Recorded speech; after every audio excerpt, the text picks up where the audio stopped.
So you angered all the gods, yes, all of them, from every mythology, from Greek to Aztec, and now you have to fight off their armies. That's the basic concept behind my new game, Project Myth. It's an action platformer roguelike where you battle through waves of enemies as quickly as you can, and then at the end of each stage, you face a mythological deity in a boss fight. The game that I was last working on was Project Seaborn, which is an action RPG, and while I had made a lot of progress with it, it was just too large in scope, at least for now, so I'm putting it on hold while I make this game. And one of the main goals I have for Project Myth is making very fun core gameplay as quickly as possible. I want the moment-to-moment gameplay to be very fun before I even begin to think about adding any extra systems in. And I want to have this game on Steam within 100 days. And in this video, I'm going to be covering all 100 days of development. This video is actually a compilation of the first 4 devlogs in this series, and you can check out the 5th one after this if you want to see more. Be sure to subscribe for future development on this project and check out the game on Steam. It's called MythoMania. Okay, time to start development. For the first day, I started off with the most important part of a platformer, movement. It's very important to get it to feel just right, so I buckled down, put on my programming hat, and downloaded TerraDev's 2D platformer controller. Yeah, I mean, why reinvent the wheel? TerraDev has put a lot of time into building a controller that feels fantastic and also works on any slope angles. Plus, it has options for double jumping, wall climbing and jumping, ladder climbing, and dashing. So I cut down the controller a bit, as I only wanted to keep a few of these options that I really want in the game, dashing and wall jumping. And seriously, this controller feels fantastic. The sound effects are a bit weird, as its landing and jumping sounds make the character sound really soggy for some reason, but I can change that in the future. So I just finished up by making a Trello board to organize my tasks, and also adding source control through Plastic SCM. You should always use source control. And day 2, it's now time to add the second part of the title, attacking. You can attack up, down, left, and right. And I went ahead and added a bunch of elements of game feel to attacking to start with, like screen shake, freeze frame, and particles. Plus I made it so that you can bounce off enemies and also added knockback for both enemies and the player. I made a lot of these effects by using the feel asset that I got through the Unity asset store. And on the third day, I decided to focus on choosing what the art style for the game should be. And I decided to pretty much bring back the simple color, thick outline art style from a previous Siam game that I was making, Inferno Vader. This art style is really easy to make, and I think that it gives the game a memorable and chunky style, allowing me to really emphasize important elements. And on day 4, I added health bars and some particles for enemies taking damage.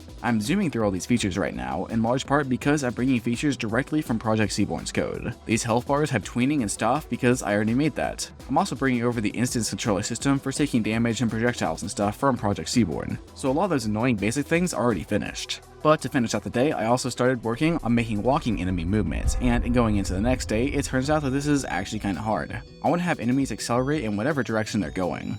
So I add their acceleration each frame and then cap it. But then I also want to do things like knockback and gravity, which I don't want to be capped. So after a while, I eventually decided to simply turn off gravity, and set the velocity directly in code, doing all the movement, gravity, and knockback myself instead of using Unity's built-in systems for these forces. And it took a while to get it feeling solid, but it's good now. And on the next day, I spent some more time on art, making the basic running enemy into a goblin who has animations and stuff. Plus I made it possible for enemies to jump.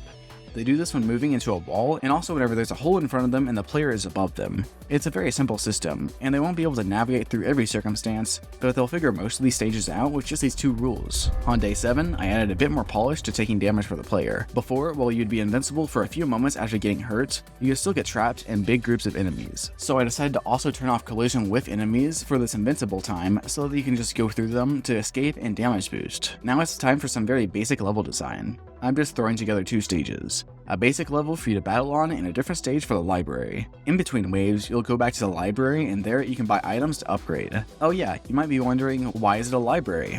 Well, it's time for some deep lore. Why are all these gods attacking you? Well, that's because you're playing as a famous writer of mythology. Some of the ones I plan on including are Homer and Snorri Sturluson. And you just accidentally discovered secrets behind every god that they don't want you to know about. So these gods are going to keep sending armies until they wipe you out. And this is a roguelike, so in the end you do end up dying. And that's why we don't know about these secrets in our modern times, as you got killed before you can reveal them. So that's the basic outline for the sort of story I want, nothing very serious. I then added some more polish to combat, adding a death effect where an impact circle appears and the enemy's corpse goes flying and then explodes into some blood. It's less gory than it sounds. Then I started on enemy attacks, and this is also a system that I'm mostly moving over from Project Seaborn. And the first attacking enemy that I'll be adding is the Centaur. He'll be another ground up enemy who shoots arcing projectiles, so I brought over all the scripts for enemy attacking, as well as the scriptable object for holding the type of attack, and a projectile behavior script. but I need to set up a way for it to shoot projectiles at the player of the arc, which is easier said than done. If I use the in-engine gravity, then I'll have to do some physics in order to calculate the angle at which I shoot the arrow, and that's a bit too much for me right now. So I came up with a cheat. I added a simple animation curve that gets added to the bullet's height, so at the start of the arc it has 0 extra height, in the middle it has 1, and at the end it's back to 0, so it'll arc. And I continue to work on this into the next day, as it's actually pretty complicated, and into the next day. It's pretty difficult to make the arc a normal, consistent height, and I was also pretty busy on these days. This video is sponsored by Skillshare. Lately, I've been exploring parts of game development that I still need to learn more about, like game design. I've been learning more through following Skillshare courses over how to make board games, and applying this new knowledge to development has been fun. If you don't know what Skillshare is the largest online learning community for creatives with thousands of classes led by industry experts across film, design, freelancing, game development, and more. Skillshare can help you take your career, skills, hobbies, passions, or side hustles to the next level.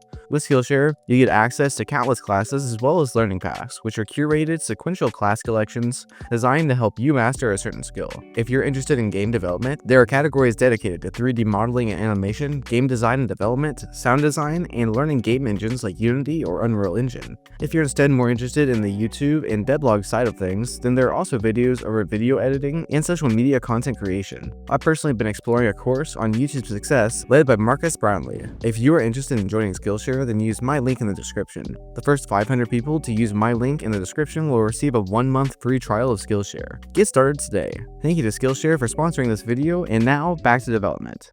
But on day 10, I finally figured it out. Before, I'd been shooting the arrow with a consistent speed, and then estimating the time that it would take to hit the player at that speed, then moving the bullet around that arc, making the arc super high when far away and really low and fast when close. So I instead switched it so that the arrow will always have a consistent time that it takes to reach the player, so that it shoots slower whenever close and faster whenever further away, like a real arrow that actually obeys some laws of physics. So now it actually always arcs in the same height. This fixed things, and I polished it up by adding some more anticipation to its shooting animation. One issue that I was running into now that I have 2 different types of enemies is that they tend to get stuck on each other. The centaur doesn't want to move towards the player, while the goblin always does. And this works fine when they're just one or the other, but the goblin pushes the centaur around otherwise, which I don't want. But I don't want to make it so the enemies just don't collide with each other, because then they'll just kind of merge together into one big enemy, which isn't what I want. So I instead made it so that only melee enemies can collide with each other and only ranged enemies can collide with each other, which works way more smoothly. And on the next day, I added some money pickups. They are pooled and they pop out of enemies on deaths, and they also get sucked up by the player,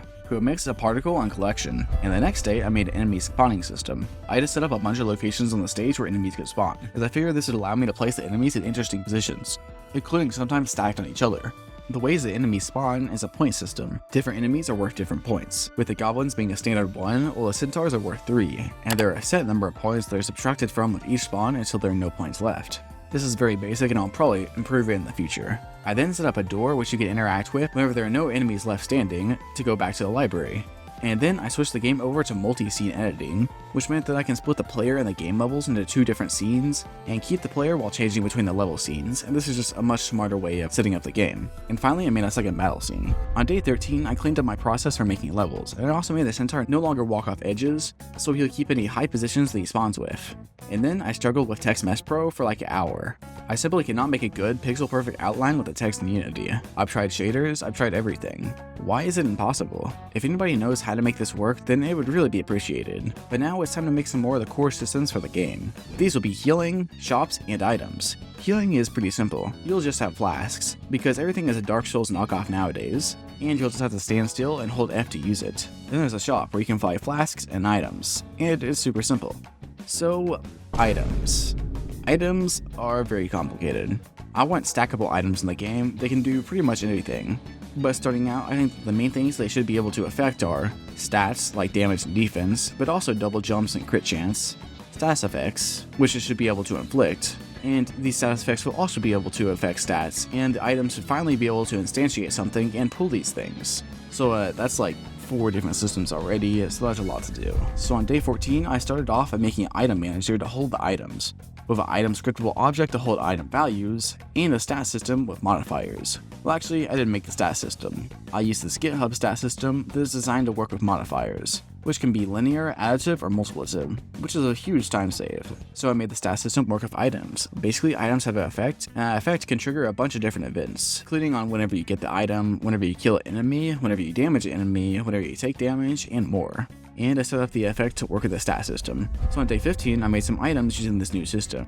They're all really simple, as all I can do is change your stats. So they do things like increasing your damage, giving you a second jump, increasing your critical hit chance, and your critical hit damage. And they also all stack. I fixed the money pickups as well, and I made them just go through walls whenever they are being sucked up.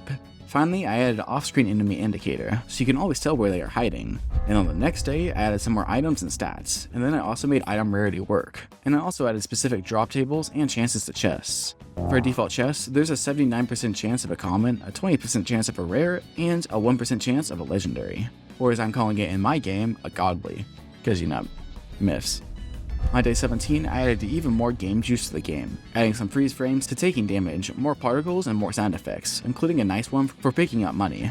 I also added this cool, pretty over-the-top effect for healing, and I added controller rumble for some actions. But on day 18, I added even more particle effects, including some directional blood whenever you hurt enemies, and some perpendicular white particles that come out as well. I finished by setting up the architecture that handled multiple player weapons in the future for different characters, and starting with the next day, I began to add more functionality to items, starting with spawning things. This was the simplest sort of item effect to set up, as I just had to spawn in the object, and it also made it possible to use a pool with doing that. And then I just set up the object with a few values.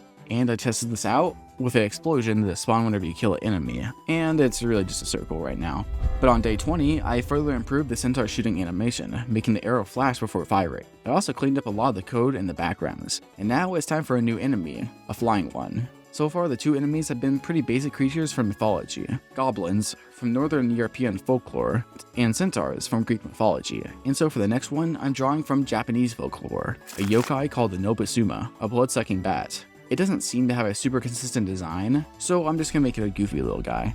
And the next day, I started on its movement. I just imported A-Star Pathfinding Project and tried to use the code that I used to have for Project Seaborn's enemy movement. But I realized that Project Seaborn's enemy movement just doesn't work. Yeah, I actually messed it up at some point, and the pathfinding doesn't actually work. It just goes straight at the player. Somehow, I just didn't realize it. Whoops. But I fixed that, and after a lot more polish, I got the Nobusuma to move around smoothly. And it only swoops down to attack whenever it's close to the player, so it doesn't just drag itself across the ground all the time. And on day 22, I just made a grass tile set with some details, and also the start of a library tile set. On day 23, I decided to lock in. It's time to finally get status effects into the game. It turns out the status effects are actually pretty similar to item effects, so maybe I should just make them both use the same base class of effects. But some of the status effects I have planned should be able to use multiple different effects that correspond to different events, so how should I account for that? Oh yeah, and I should also add that new functionality to items too. Oh no, I accidentally broke everything.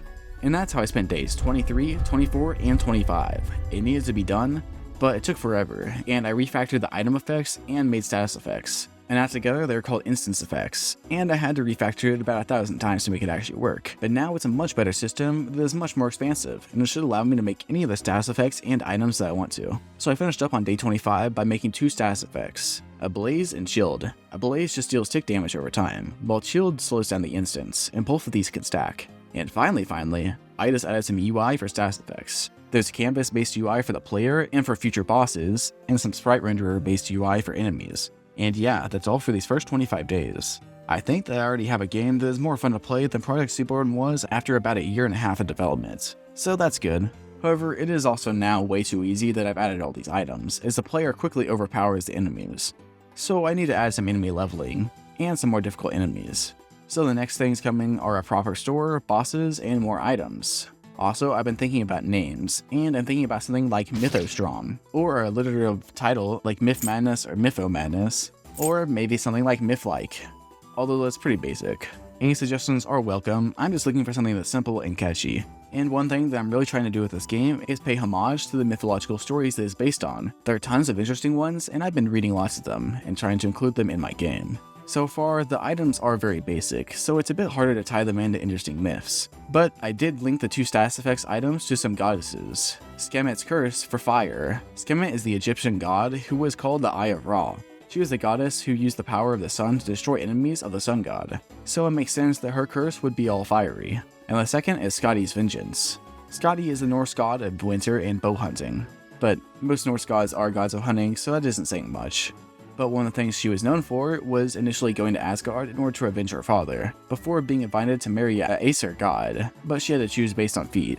Yeah, it's a long story, but I figured that her vengeance would be pretty cold. So yeah, that's your mythology lesson for the day. And so on day 26, I improved it further, creating a small class called a stackable value. This is just a little data container that I can use to easily add values to item effects that stack. And it just consists of a base value, a stack change value, and a stack method. But that's boring. Let's make some enemies. So on day 27, I started on the first new enemy, the Dai Tengu.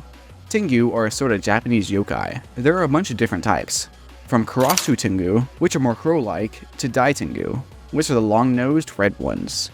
Dai Tengu are smart, and they are often master swordsmen, but they can also be extremely cruel. I put together a sprite with a walking and an attack animation. In my game, Dai Tengu will be the first enemy with a melee attack, so it's time to set that up. Melee attacks are going to be pretty simple. There's just a box that gets checked, and if the player is found in that box, then the attack is triggered, playing an animation and enabling the sword's collision. The Dai Tengu will only attack right in front of themselves, so they can be dealt with by bouncing on them, quickly darting in and out of their range, or by using ranged attacks. But if they do hit you, it does quite a bit of damage, and they are pretty tanky. On day 28, I continued polishing the Dai Tengu, fixing some glitches and bouncing it a bit. And I also made a chest sprite with an animation where the lid flies off it whenever you open it, just to give you that little dopamine shot. Because all good game design pretty much just comes down to building a glorified Skinner box. On day 29, I started looking around for what my next enemy should be. I like a new flying enemy, and I found some accounts of flying snakes in Egyptian mythology, so I made a sprite for this flying snake. They'll shoot poison projectiles at you. I don't plan on making these give you a poison status effects, although maybe a stronger version of the enemy could do that. So it turns out that finding mythological creatures is a bit harder than I thought it would be, at least for some mythologies. Because in lots of these, gods are a lot more focused on. While I do plan on sticking to just the most major mythologies for the gods, for enemies I decided to draw from as wide a range for creatures and monsters as possible. So if you know some cool creatures from your culture's folklore and would like me to maybe put them in the game, then comment them down below. I'm making a list of ones that seem promising. On day 30, I did more work on the flying snake, making animations for it and making it shoot the projectile. It was super easy to make, as I already have flying movement and projectile attacks in the game, so I just added them both. I finished up the day by making 3 new sprites for items, and on the next day I polished up the 2 new enemies, adding particles and polishing up their behaviors a bit. On day 32, I drew some more enemy sprites, a minotaur, which I didn't get to in this devlog, and a dwarf enemy. He's basically a combination of the Dai Tengu and the archer centaur, and he has an axe that he throws whenever he's far away, but if he gets close to you, he'll attack with a melee slash. To finish up day 33, I made a throwing animation and I completed that attack. So on day 34, I animated the minotaur's running animation. But also, unfortunately, at about this time in development, I encountered my 4 horsemen of game development unproductivity. First off and least importantly, finals week in college. Then the release of Hades 2, then Baltro, and finally spending way too much time reading Mistborn. But after several days of not touching the project, it's now summertime, and also officially day 35 of work on the game. So I got the dwarf's melee attack to work, and he's now complete. Honestly, despite the dwarf just being a combination of 2 other enemies, he's probably my favorite I've made so far, as he's just really fun to watch run around. And on day 36, I switched from just making new enemies to finally upgrading the shop. I made lots of new chest sprites. These chests have many categories, from damage to movement to economy, and there are also big chests and legendary chests now. The big chests have an 80% chance of giving you a rare item and a 20% chance of giving you a legendary, while the legendary chests have a 100% chance of giving you a legendary. I also made a 2-choice shop now, where you can choose between 2 different items. I think these changes should give you a little bit more power over your build, and also just make the shop a bit more interesting. And on day 37, I continued to work on the shop, and I added a brand new mechanic which I'm pretty proud of. You can choose 1 chest to lock, and this chest will stay in the shop between rounds until you either remove the lock or you buy it. So if there's a chest which you really want, but you can't quite afford, you can lock it in until you can afford it. This works by just storing a few values in the shop manager and then by loading in the chest whenever you load a new shop. If you have a chest locked, then there is somewhat of a cost, as now that slot doesn't have a chance of giving you something better. So you need to be somewhat thoughtful whenever locking chests. On day 38, I made a few new items. I'm still experimenting with different mechanics and ideas for items right now, but one I added was an item that ups your defense for a few seconds whenever you fall below 25% HP. In order to do this, I had to set up an equation for defense boosts, as now I not only have the normal defense stat, but also boosts that add to it. But this was kinda tricky to figure out, as I had to ensure the defense never reaches 1, because that would mean that 100% of damage is blocked. But I also had to make sure the defense always increases for each source. So I ended up with this equation, where there's 1 minus the product of 1 minus x times the product of 1 minus y, and continue. Where x, y, and so on are sources of defense. This will always get closer to 1, but will never exactly reach it. And the boosts add up in a way that makes sense. So I also used it with the next item, which just adds a bunch of defense whenever you dash. Then I made an item that increases damage whenever you bounce on enemies, one that adds a dodge chance, and one that increases weapon size. Right now most of these items just have placeholder names and sprites, but I'll eventually make real ones based on different items from mythologies. For now, I'm just trying stuff out. On day 39, I did some playtesting, and I found a few issues. First off, the item that gives you defense for a few seconds whenever you're low HP absolutely sucks, as there is no healing in this game outside of flasks which you buy at the shop. Having 5 seconds of higher defense means absolutely nothing. So I instead switched it to a stat that is always active whenever you are below 25% HP. I need to add some item visualizations in the future, as right now it's impossible to tell what a lot of items are doing unless you look really closely at the damage you take and deal. And I also added some other quality of life things here as well, like rarity outlines for items, a wave counter, a placeholder death screen, and a 2-choice op, which always spawns, giving you just a bit more control over your items. On day 40, I finally made a nice particle effect for the item that makes enemies explode whenever they die. Then I got to adding a money multiplier to the game. The main name that I'm considering for the game right now is Myth Dash, as I want to emphasize how the game encourages you to kill enemies quickly, so I should probably actually add some sort of combo system to the game. It's pretty simple. You lose the money multiplier over time, and also whenever you take damage. But you freeze the overtime loss whenever you deal damage, and you raise the multiplier whenever you kill an enemy, encouraging you to always be in combat and always killing enemies. I also made a change for how money is stored, switching it internally to a float with decimals instead of an integer. This is so that the multipliers actually have a consistent effect with lower values of money, as rounding out the decimal would have led to some weird results. However, for actually buying stuff and how the player sees it in game, it's just an integer with the decimals chopped off. And on day 41, I started a new secondary attack. It's just a simple projectile that you can fire horizontally, and I made it so that you charge up the secondary attack by using your primary attack. This is so that the game will always be more focused on the melee primary attack. But now you also have a secondary attack, which adds a few more options and some more thinking to gameplay. On day 42, I polished the secondary attack more, adding UI and animation for it. Then I did some bug fixing, and I launched into finally making the base for boss fights. Continuing into the next day, boss fights are a big deal, as you'll be facing one at the end of every stage, and I want these to be the parts of the game where you really are in danger of dying, so building a good framework is very important. I'm just starting with a base for my last game, Project Seaborn, so bosses are just enemies with an extra script on them to handle some extra behavior, which includes things like multiple stages. Like a couple of other things in this game, while I am basing the code on stuff from Project Seaborn, I'm changing up a lot of things that didn't work. For boss fights, that mostly just means cleaning up the code and making a boss fight manager script to do most of the work with UI and stage setup, which used to be haphazardly spread across a bunch of scripts.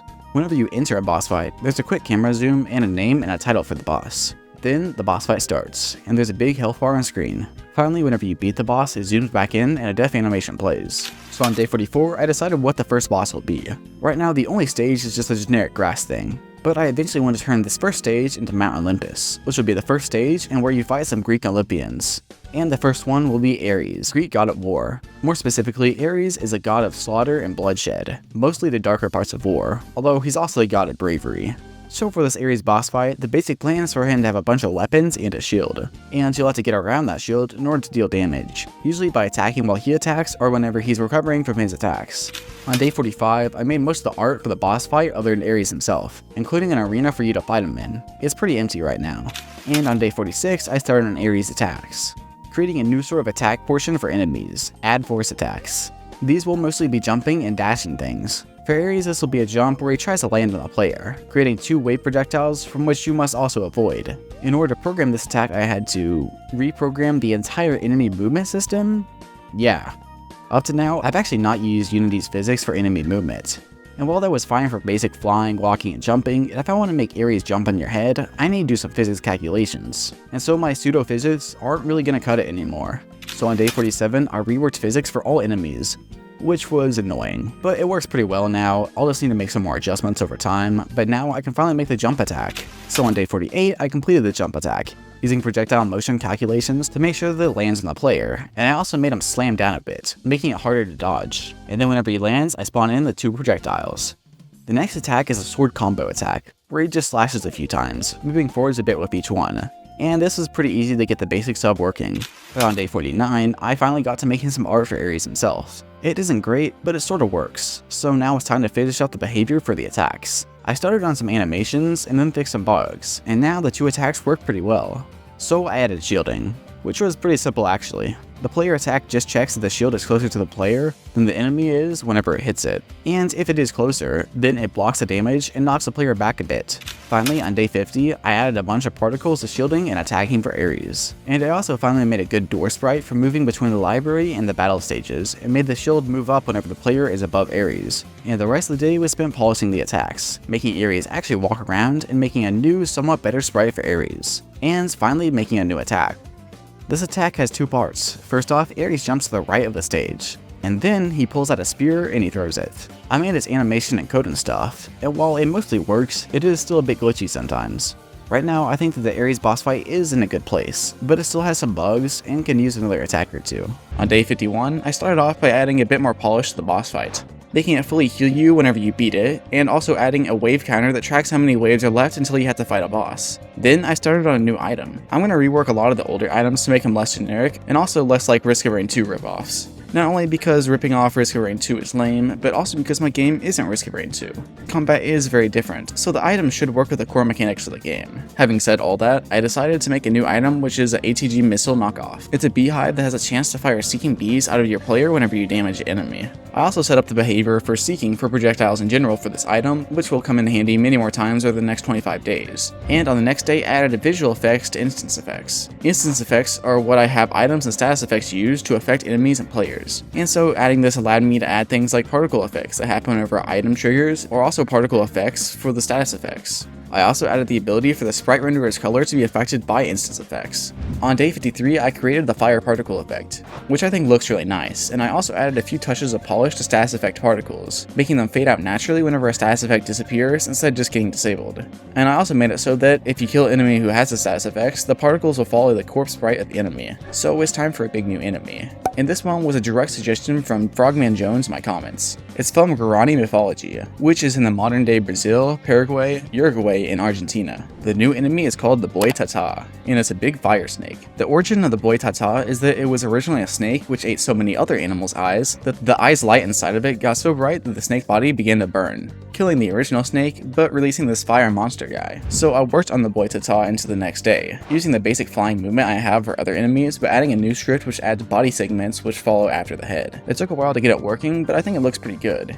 especially with the fire particle effects. And the best part is that whenever you kill it, each body segment explodes with little delays in between each one, which is really satisfying. And on day 55, I decided to add in the functionality for enemies to be on your team and fight other enemies. This wasn't too hard, and so I think that in the future, there'll be ways for you to sway enemies to join your team. But I'm not totally decided on how that should work. On to day 56. On day 56, I added some item descriptions whenever you hover over an item in your inventory. And my favorite part about these descriptions, which I wish other games which have item stacking would do, is that you get an updated stat for the total stacked value of your item, which is really helpful for items which have non-linear scaling, like most of the defense items. One basic design choice that I made for this game is to make sure that you can see all important stats for items. Maybe we'll have like 1 or 2 rare mysterious items which you'll have to figure out what they do, but for the vast majority of them, I think it's much more enjoyable, especially for players who've been playing for a long time, to actually just be able to see everything, that way they can optimize their build correctly. And on the next day, I started work on the final class of items, familiars. Familiars are basically Pokemon, but a bit more basic. Whenever you pick up a familiar item, it'll spawn in a little guy who will follow you around and help you out, usually by attacking enemies. And if you stack items of a familiar, it will level up, changing between multiple forms and gaining new abilities. So I started making the first familiar, which will be really basic. It just shoots bullets at the nearest enemy, and so now it'll target enemies and shoot bullets at them. And on the next day, I added in upgrades to the familiar,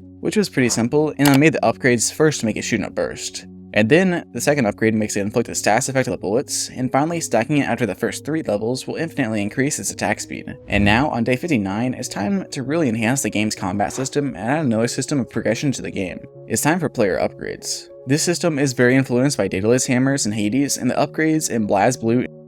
Basically, every time you level up, you'll get to choose 3 random upgrades, with there being a few different paths for each character's primary attack and secondary attack, as well as some other miscellaneous upgrades. In order to do this, I made player upgrade scriptable objects, and they have 2 lists of player upgrades inside them.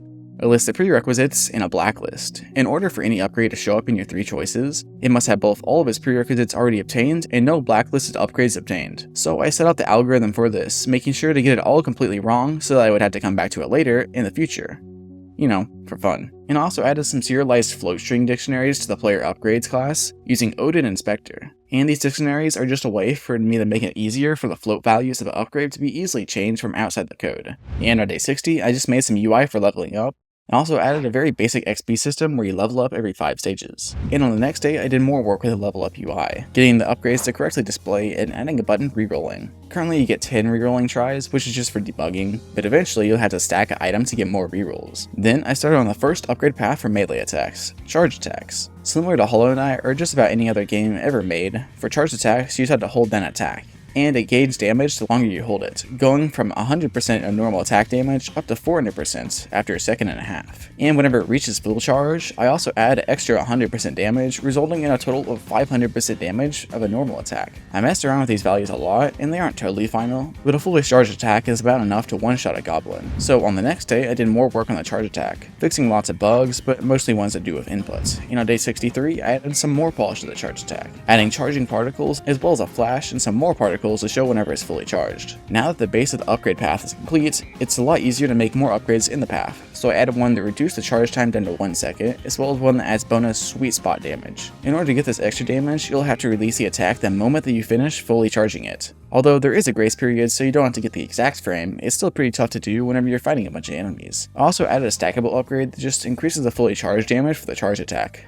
The idea is that even if you have unlocked all the normal upgrades for your character, you can stack these basic ones infinitely, as I do want to add endless mode to the game. I then started working on the second upgrade path, which is a piercing upgrade for your secondary sword wave projectile. This path will turn the projectile into a wall-piercing and enemy-piercing wave that is strongest against big groups of enemies. It was way easier to implement than a charge attack, as I just had to switch out the projectile for the sword wave. And I also made the other path for the sword wave, which is a seeking projectile. This projectile will seek out the nearest enemy, also ignoring walls, and does a bit more damage than the basic projectile. If you go for this path, you can get a projectile that deals higher single target damage and never misses, although it is weaker against groups than the piercing path. In the game, you'll have to deal with both single targets as well as groups of enemies, and you can do this through different items or through player upgrades. For example, if you have a lot of items for group damage like etny and bombs and a lot of sword range, then you can instead invest in the seeking projectiles, which will help you with flying enemies, tank enemies, and bosses. On day 64, I added a level up system for enemies as well, as they were feeling left out after all the player upgrades. This system just additively increases their max HP and attack damage every few waves. This is in order to make it so the game gets more difficult without me having to spawn in millions of enemies, and also forces you to be a little bit more reliant on upgrades and items in order to kill enemies, as your basic attacks get a little bit less effective over time. And on the next day, I added a new stage and then got to playtesting. I just played the game a bunch and did a ton of tweaks and fixed lots of bugs. The game will need a ton of bouncing, but for now, while I'm actively adding huge new systems to it, the best I can do is pop in every once in a while and mess with some values. I then made some real menus for the game, adding a very basic main menu with a play button and an exit button and a pause menu, which has the ability to go back to the main menu and also has a settings menu. And I started working on a style for the UI the next day. I want it to be all pixel art and have a basic black and white style but with some ruins and other mythology-ish things mixed in. Right now, it's mostly Greco-Roman themed, but I plan on adding some stuff influenced by other architectural styles and mythologies later, as this is still mostly a proof of concept. For my last game, Couch Combat, I spent way too much time on the settings menu, putting together my own incredibly janky way for saving settings and navigating the UI. Well, that was incredibly stupid, as settings menu are in like every game ever. So on the next day, I just looked around on GitHub until I found a pretty good settings menu asset by Carl Remstead, link in the description. And through the rest of day 67 and into day 68, I just messed with the fonts and colors, and just like that, I now have a pretty good basic video and audio settings menu. On day 69, I redid the layout for the GUI. I'll make the final GUI later, as it's still really ugly. But it is more functional now and takes up less of the screen, so that's nice. On day 70, I redid the algorithm for upgrade choices, as it just doesn't work. And then I made 5 more piercing wave path upgrades, including one that shoots an extra wave behind you, one that makes the wave bigger, one that massively increases the wave's knockback, and one that makes the wave's projectile increases damage for each enemy pierced, which should make it even better at big groups, but also should set up interesting attacks where you have to line up weaker enemies in front of a stronger enemy to maximize damage. And on the next day, I decided to rework how you get items. Right now, you'll just get it added to your inventory whenever you buy them, which works, but also means that you don't have a choice to not pick up the item. So I'm adding item pickups. Plus this way I can maybe have other ways that you can gain items other than shops. Then I made the upgrades for the Seeking Wave path, including a double shot, bouncing to a second enemy, dealing more damage to flying enemies, a quicker recharge, and +1 max capacity, and another stackable damage increase. I may eventually replace these stackable damage increases with something else in the future, but for now I think it's okay. And I also did some playtesting, buffing some things, and fixing bugs, and on day 72 I made more upgrades for the charge attack, including one that heals you for 2% of your max HP whenever you kill an enemy with another fully charged primary attack. It's not a very strong heal, but it adds another bonus to using a charged attack and can save you some money from buying health flasks. Then I added an upgrade that adds a bunch of knockback and stun to the charged attack. And then I fixed my sight onto the Ares fights, which has been really broken and really lame for a while now. The shield is just a bad decision. Not only is it pretty annoying to deal with, and I'll have to figure out how to make shields work better in the future if I even want to use them, but it also just doesn't fit Ares. He seems more like a berserker, so hiding behind a shield just doesn't fit, so I took away his shield, made his attacks faster, and removed the stupid, incredibly broken spear throwing attack, and I instead focused on polishing the jump slam attack, making sure the projectiles never break on the ground. And I also made some final sprites for the first familiar. The familiar will be a Chineke, which is a creature from Mexican and Aztec folklore. They're nature guardians and look like little children with old faces, and they like to steal things. You're supposed to wear your clothes backwards whenever you're in an area that's known to have them, so they don't steal. I originally tried to portray them as the babies with old faces, but I couldn't get it to look decent with the art style, so I instead decided to base the design off the statue of one, portraying the Chineke as a flying stone creature and mostly focusing on its nature guardian role for its attack, shooting leaves. And also as an upgrade it gets more vines and a flower on it. But thinking about it now, after making this video, I might go back and add some gemstones into it as it levels up, instead of just a flower, as I think this could be a subtle way to nod towards its thieving habits. And on the next day, I animated all the stages for the Chineke, adding a rock revolving animation as well. And then I set up the code to animate the Chineke's different stages, as well as a level up animation, which all familiars will use whenever you stack another item for them. I also add on some slightly different item pickup UI for whenever you level them up, telling you the familiar's level and what leveling up does for them, which you can also see if you hover over the item in your inventory. I want the Chineke to eventually inflict a poison status effect, but I'm not really sure how to set it apart from the fire status effect. I want poison to be a pretty simple damage over time status effect, but I also want it to be different from fire, so if you have any ideas for how to differentiate them, then please comment it down below. But for now, the Chineke will just inflict fire with its leaves, which doesn't make much sense. Maybe they're spicy. And on day 74, I went back to finish up the Ares fights, cleaning up the 3-hit combo attack so that it behaves more consistently and looks a bit better. And then I made a new attack to replace the spear attack. I think this one will enhance the fight significantly, as currently you can pretty easily camp in one place, probably bouncing on top of Ares, just dodging whenever he does a jump attack.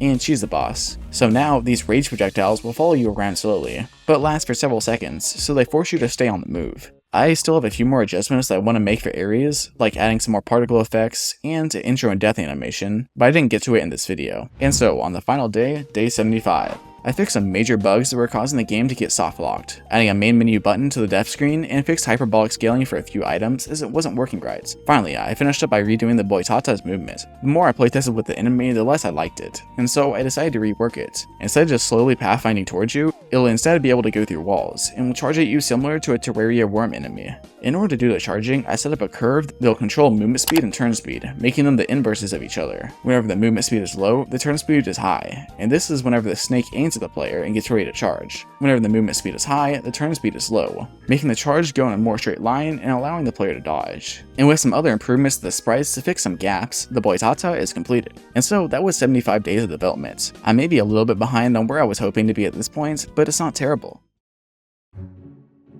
So I started off on day 76 by making some sprites for items. A lot of the items in the game have hastily put together pixel art icons, or they look like this. So I need to not only make some better art for them, but also decide what they are in the first place. I want the items in my game to reference magical weapons, artifacts, and stories from throughout mythologies. And I also think that these items give me a good chance to reference mythologies that have less focus in the game than the most famous ones like Norse, Greek, and Chinese mythology. So one of the first new sprites that I made is for an item that simply increases attack speed, and the item is called a Stinking Nightshade, which is a plant that induces hallucinations and intoxications whenever ate. So it's theorized that Norse berserkers might have used this plant to induce themselves into a rage state. I finished off the day by starting work on a new enemy. It's a Japanese yokai called the Ipandatara, and it's a head with one leg that just jumps around. It'll be another basic enemy similar to the goblin, but it'll jump around instead of running. On day 77, I made another item sprite, and then I started on making a proper background for the first stage, Mount Olympus. In order to make this background, I just found a picture of the mountain range around Mount Olympus in real life, and then I traced it in a sprite, keeping it pretty simple. And on the next day, I finished up this background and added a bit of horizontal parallax to it in-game, which gives the background more depth as you move around. And on the next day, I continued to fine-tune this new background, adding some vertical parallax as well, and making sure that everything just feels nice. Then I decided to turn my focus onto the rest of the first stage, as all the wave rooms are pretty much just the same tile set with a couple of decorations right now, so I want to improve that. And I made some new decorations, including these new statues of the player and of the boss. On day 80, I figured it would be fun to add a bit more interactivity to the environment, so I'm going to make the new statues breakable. Breakable objects are pretty simple and pretty similar to the ones that I made in my previous game, Project Seaborn. Basically, whenever you hit an object that can be destroyed, it gets replaced with some rigid bodies or chunks of it, and then these chunks are thrown around with an explosion force and a force in the opposite direction of the player. Combine that with a few particles and it looks pretty nice. So on the next day, I started decorating the library. Currently, it looks like hot garbage, especially the horrible tile set, so I focused on that first, just replacing it with a nice, dark, and cozy wood tile set. And then I made a bunch of details, including some destructible book stacks, some pushable chairs, a hanging chandelier that makes light, some bookshelves, and some more background details. And I continued this on the next day, adding a proper background tile set, a fireplace, a table, and 2 paintings. These 2 paintings are crude pixel art recreations of The Birth of Venus by Botticelli and Takayashi the Witch and the Skeleton Spectre by ukiyo-e artist Utagawa Kuniyoshi. So now the library actually looks like a library, even if the rooms to the left and the right are currently useless, and the healing area looks dumb. It's a start. So now I'm going to spend a while bouncing this game. Bouncing a roguelike is really hard, especially one with stacking items like mine, as there's a lot of randomness, and also I want the game to be chaotic, but not too chaotic. I want it to be hard, but not super punishing, and I want the game to allow for cool combinations of items, but I don't want to make it too easy to get these combos, and I don't want to make it too mindless that you just outscale every enemy and the game gets boring. It's a lot to bounce, and I'm nowhere close to getting that, so I'm just going to focus on bouncing the first 10 waves and boss fight for the game now, and I'll focus on the rest later. So I continued on with bouncing the next day, trying to make a spreadsheet to help balance enemy spawn rates and fixing bugs. And I continued into the next day where I kept balancing the amount of money that you get from enemies, trying to keep it from being super low at the beginning of the game, but also trying to keep it from just letting you buy everything at every shop by the end of the first wave. I also cleaned up the UI a bit, hiding the inventory unless you hold control, as it just kinda seems unnecessary and messy to always have your items out. And on day 85, I made a lot of sprites for items. I decided that the theme for all critical hit items will be sight, as crit is generally supposed to represent a hit to a vital organ or a hole in the armor or whatever, and so you have to have a keen eye to spot that. So the basic crit increase item is an Eye of Argus, who is a shepherd in Greek mythology who had 100 eyes, at least until Hera killed him. And one of my favorite item designs that I made is Aphrodite's Protection, which is an item that increases your defense at low HP. It's a shield in the shape of a heart, and it references a story in Greek mythology where Aphrodite saves Paris, a Trojan goober, from being killed in battle because he's under her protection. So the item does a similar thing, helping you out whenever you're low on health. I made a bunch of other items as well, and though most of them only sort of reference the stories in the name and quip, I do want you to be able to find out about these stories in the game, so I'm going to eventually add an item database where I can show off the original stories of the items and other facts about them. And on the next day, I finally completed the sprites for every item I have in the game so far, so now I just need to add some more items. So I added a poison status effect item, and I've finally decided what I want poison status effects to do. It'll be another simple tick damage status effect like fire, but to set it apart, it isn't stackable, and if you reapply poison, it just resets its duration. Basically, poison is a very easy to apply status effect that applies consistent but low damage over time. On day 87, I fixed some bugs with the Ippon Datsura, and then I buffed every single enemy in the game. I want there to be slightly less enemies, but I want them to actually pose some danger to the player individually. I also fixed countless bugs with the boss fights, shops, and enemies, and then I added a couple of new items, including one of my favorite items in the game that I think creates a pretty interesting sort of build, the Brazen Bull. The Brazen Bull is a reference to a torture device in Greek mythology, and basically it's an item that increases your damage to enemy for each unique status effects that you have on the enemy. This ends up creating a status effect build, where you work to constantly inflict status effects on enemies and then capitalize on them by dealing damage and getting buffed by this item. And this item also synergizes well with the new poison status effect, as that status effect is practically permanent if you keep hitting the enemy, making it much easier to get that status effect count up and get that damage up. This status effect build plays pretty similar to the normal game, it's just attacking enemies to get stacks on them. But I think I'll add some more interesting status effects in the future that require a bit more setup and skill to apply to enemies, to make this build more powerful and more skill based. and I spent the rest of the day doing more balance changes, trying to get those first 10 waves and boss fights to a state that it's fun and interesting to play. And on day 88, I decided that the stages need something cool. Right now, you kind of just run around a pretty empty area, and there's no unique obstacles or mechanics or anything, and that's kind of hard to make interesting levels for. So I added a grapple point. It's very simple. If you are in its radius, then you can press the interact button in order to get flung at its center, allowing you to fly across the stage. I can use this to make the Mount Olympus stages more vertical, as you use the grapple points to fling yourself up mountains and onto clouds, which should be fun. And I also continue to playtest and balance the game, mostly continuing to make it harder. On day 89, I decided to add some more sound effects to the game. It's really hard to find good sound effects, and I'll probably have to buy some more for the final game. But I have a decent amount to choose for right now, just left over from Couch Combat. So I added sounds for things like completing a wave, buying an item, leveling up, and picking an upgrade, new landing sound effects, and more. And with just a bunch of these small changes, the game now feels a lot more tactile. These sounds really add a lot to the game for such a small amount of effort. And on day 90, I started work on some new cloud style sets, and then I decided to make the rest of the items that I had planned for the 100 days mark. I want 25 items in total, and I currently have 20. So I added an item for increasing your max combo, which helps you get more money, an item that decreases the length of incoming debuffs, a cool movement item that allows you to dash in 8 directions like Celeste, and a new godly item, which is also a dash item. And basically the idea for this item is that every few seconds you can perform a cool dash, where you go through enemies and bullets without taking damage. It should make it a lot easier to dodge enemies if you have this item, but for that final 25th item, I decided that I'd make it something big, but I didn't have time for it today. So on day 91, I made more item sprites, then added a new stone tile set that I'll mix in with the grass one to make it look a bit more interesting. Plus I made 2 breakable Greek pots that will drop a bit of gold whenever destroyed. And on the next day, I continued to mess with values, buffing enemy level up speed so they are a bit more tanky, and less likely to get decimated by area of effect items. I need to eventually introduce more higher difficulty and HP enemies, and also probably some form of elites for enemies in order to keep the player from tearing through them as the game goes on. It's just adding more and more enemies doesn't really make the game that much harder. In general, I made a bunch of changes to try to make enemies more active and make their attacks harder to avoid. On day 93, I decided that I should go ahead and get full controller support into the game. So I started getting menus to function with controllers, and while I made some progress, I'm already running into bugs where whenever you have the pause menu open over another menu, then it controls both the menus at once. So I'm going to need to put quite a bit of time into it. And on day 94, I just did some work with stage details, including making the grapple points less horrendously ugly. And on day 95, I finally redid the first stage of the game, adding more decorations, a grapple point, and some clouds. It's more vertical to explore and more interesting looking. And now it's finally time to make the 25th item. I want it to be a special one, so I'm going to make it the second familiar in the game. It's a sword from Norse mythology which fights on its own. Freyr's sword. It attacks by locking onto an enemy and then by stabbing back and forth. And so on day 96, I did a bunch of work on the sword, giving it deal damage and bouncing it a bit. And on the next day, I got its level up animations and upgrades in place. It'll get faster with the first stack, but with the second one, it'll gain a new ability. Every 10 stab attacks, it'll do an area of effect spin attack, dealing heavy damage to enemies around it. This took a lot of work to get working right, but it's in the game now. And other than that, I made a basic written tutorial and controls guide in the main menu. I eventually want to make a more proper tutorial for the game, but this will work for now. And I also started overhauling the settings menu. I hate working with sliders and menus as they're messy and just don't work well with controllers. So I took the slider I had out, and now I have a settings menu with multiple tabs instead, which is way easier for me and also way easier to navigate. I went in and explicitly programmed all the transitions between different buttons whenever moving around with controller, just to make sure that there are no weird edge cases or bugs.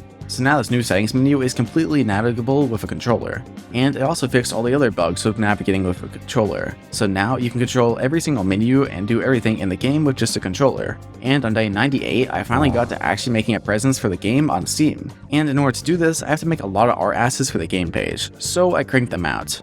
Designing a logo, which I'm okay with. It's not beautiful, but it's not terrible, and putting together a bunch of different assets. They're all pretty simple, and I'll eventually replace it as I get more in the game, and maybe even make some unique art for it. And I finished up by getting a bunch of screenshots for the page as well. Plus, I had to fill out all the background details and stats, and also things like the description for the game. And then I submitted the Steam page, so it should hopefully be up by the time this video is out. So be sure to check it out and wishlist the game if you want to. And on day 99, I continued to polish the menus, fixing a few remaining bugs, and then adding some nice sound effects and popping animations for selecting and pressing buttons in the game. I also added a new section to the settings menu, gameplay settings. And the first option I put here was the option to disable screen shake, as I know some people don't like having that. I then used a cool open source GitHub project in order to automatically make button prompts in my game switch between Xbox, PlayStation, and mouse and keyboard prompts. This was super easy to implement, and it is something that my last game, Couch Combat, never even had, so it is really nice to have it in this game. I love open source projects like this, as it's just so convenient to be able to slot in all these useful tools and save some time and make my game better.